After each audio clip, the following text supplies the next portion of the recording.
Bismillahirrahmanirrahim. Assalamualaikum warahmatullahi wabarakatuh. Salam sejahtera bagi kita semua. Sebelumnya perkenalkan, saya Muhammad Ali Ma'ruf, mahasiswa Universitas Negeri Semarang, jurusan Pendidikan Ekonomi, program studi Pendidikan Akuntansi.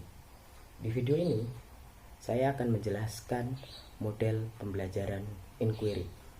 Nah, sebelumnya pasti muncul satu pertanyaan, kenapa sih hasil belajar siswa itu kurang maksimal atau katakanlah di bawah rata-rata? Nah, itu bisa jadi disebabkan oleh beberapa hal. Pertama, kurangnya motivasi belajar siswa. Kedua, yaitu pembelajaran yang berpusat pada guru atau teacher center. Dengan begitu siswa menjadi kurang daya kreativitasnya. Nah, kemudian untuk mengatasi permasalahan tersebut, maka diperlukan strategi pembelajaran untuk mencapai tujuan pendidikan. Kemudian metode pembelajaran sangat menentukan dan menunjang berhasilnya proses belajar mengajar yang diciptakan oleh guru.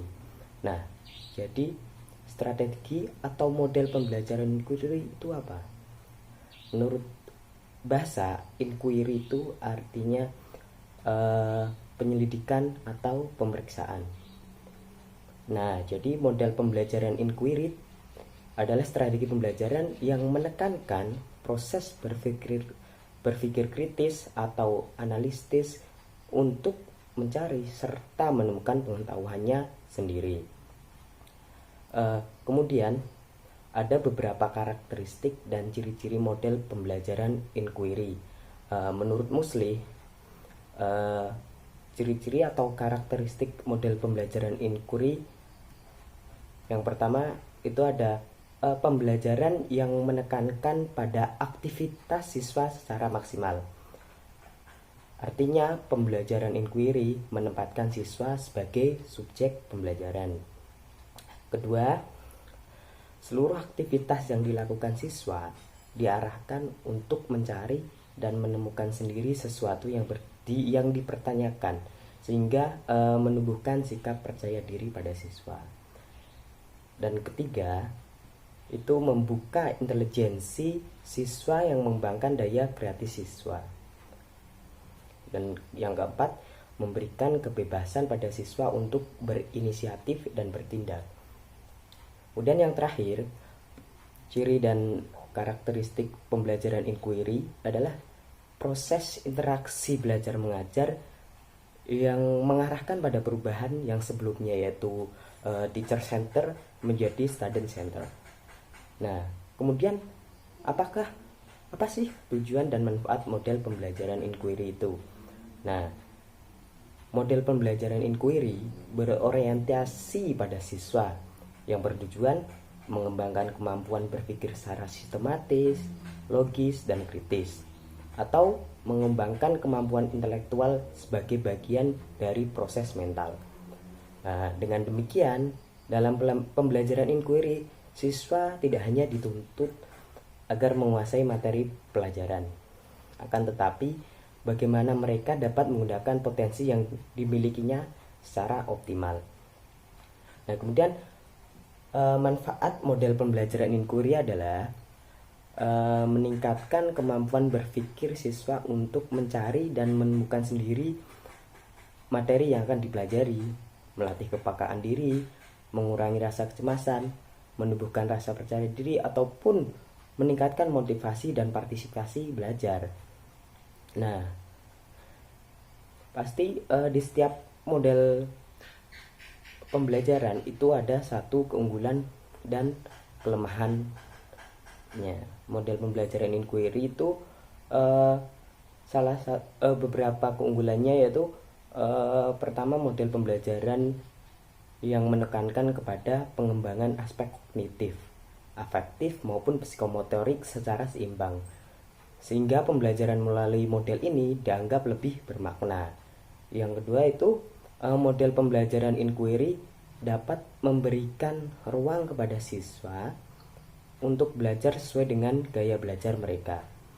Nah, kemudian pembelajaran inquiry merupakan model pembelajaran yang dianggap sesuai dengan perkembangan psikologi modern, yang menganggap belajar adalah proses perubahan tingkah laku berkat adanya pengalaman. Nah, yang terakhir itu dapat melayani kebutuhan siswa yang memiliki kemampuan di atas rata-rata. Artinya, siswa yang memiliki kemampuan belajar bagus tidak akan terhambat oleh siswa yang lambat dalam belajar. Di samping memiliki keunggulan, model pembelajaran inquiry juga memiliki kelemahan. Sebagaimana yang dikemukakan oleh Sanjaya. Kelemahannya antara lain, jika model pembelajaran inquiry digunakan sebagai model pembelajaran, maka akan sulit mengontrol kegiatan dan keberhasilan siswa. Nah, kemudian model ini sulit untuk merencanakan pembelajaran karena terbentur dengan kebiasaan siswa dalam belajar. Nah, kadang-kadang dalam mengimplementasikan model ini memerlukan waktu yang panjang, sehingga seringkali guru sulit menyesuaikannya dengan waktu yang telah ditentukan. Nah, selama kriteria keberhasilan belajar ditentukan oleh kemampuan siswa, maka model pembelajaran inquiry akan sulit diimplementasikan oleh setiap guru. Ya. Kemudian, apa sih langkah-langkah model pembelajaran inquiry ini? Pada dasarnya, model pembelajaran inquiry dilakukan atau ditekankan kepada proses mencari dan menemukan, di mana materi pelajaran tidak diberikan secara langsung kepada siswa. Nah, langkahnya adalah yang pertama ada orientasi, yang kedua ada merumuskan masalah, yang ketiga itu merumuskan hipotesis, yang keempat mengumpulkan data, dan yang kelima menguji hipotesis, dan kemudian yang keenam merumuskan kesimpulan. Nah, yang pertama orientasi. Adapun langkah-langkah orientasi ini, guru perlu mengondisikan siswa siap melaksanakan proses pembelajaran. Beberapa hal yang dapat dilakukan dalam tahap ini yaitu menjelaskan topik, tujuan dan hasil belajar yang dapat dicapai oleh siswa. Dan yang kedua, menjelaskan pokok-pokok kegiatan yang harus dilakukan oleh siswa untuk mencapai tujuan belajar. Dan kemudian yang merumuskan masalah, apa yang dipersoalkan di sini? Merumuskan masalah itu langkah membawa siswa kepada persoalan yang mengandung teka-teki. Persoalan yang disajikan adalah persoalan yang menantang siswa untuk berpikir memecahkan teka-teki tersebut. Nah, kemudian ada merumuskan hipotesis.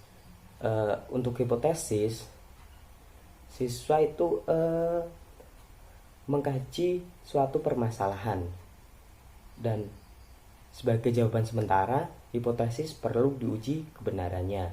Dan yang terakhir itu mengumpulkan data. Dan guru itu mengumpulkan data aktivitas yang dibutuhkan untuk menguji hipotesis yang diajukan pada waktu sebelumnya. Dan setelah mengumpulkan data, maka data tersebut diuji untuk menunjukkan jawaban yang dianggap diterima sesuai dengan data atau informasi yang diperoleh.